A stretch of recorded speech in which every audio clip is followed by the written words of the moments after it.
Apakah topi jerami besar di Mary Geoise punya Joy Boy? Di bab 906 One Piece, terungkap ada topi jerami besar di Mary Geoise. Hingga saat ini, apa sebenarnya topi itu belum diungkap. Nah, apakah topi itu tadinya punya Joy Boy? Mari kita bahas.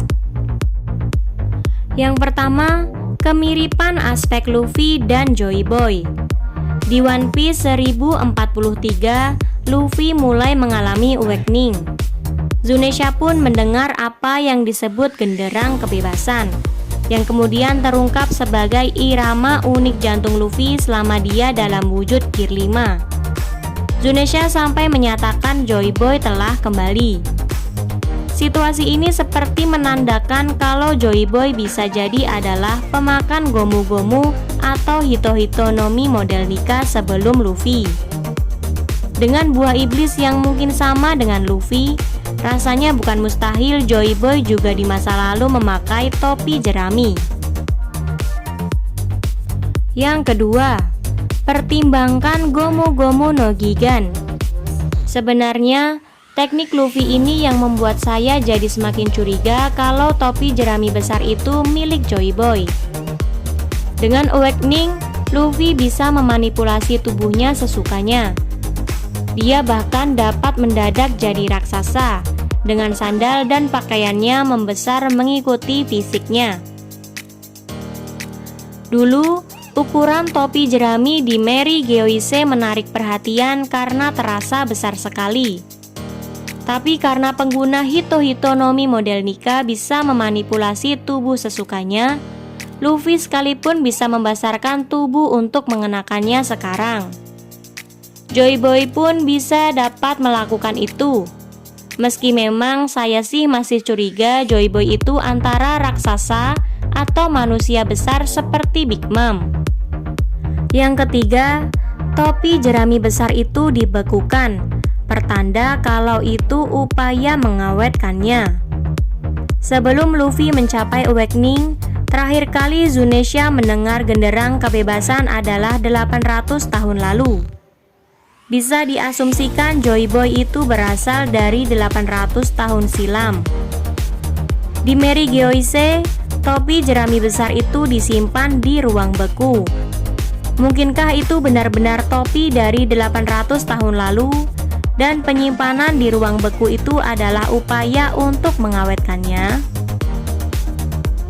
Yang keempat, kerahasiaan soal topi yang seperti berkaitan dengan kerahasiaan soal Nika dan Joy Boy. Pemerintah dunia sejauh ini sangat merahasiakan segala sesuatu soal Nika dan Joy Boy. Nama asli buah hito-hito nomi model Nika ditutupi jadi gomu-gomu. Di bab 1018, Bushu bercerita kalau ada penjaga yang bercerita soal Sun God Nika kepadanya. Namun penjaga itu kemudian dilenyapkan.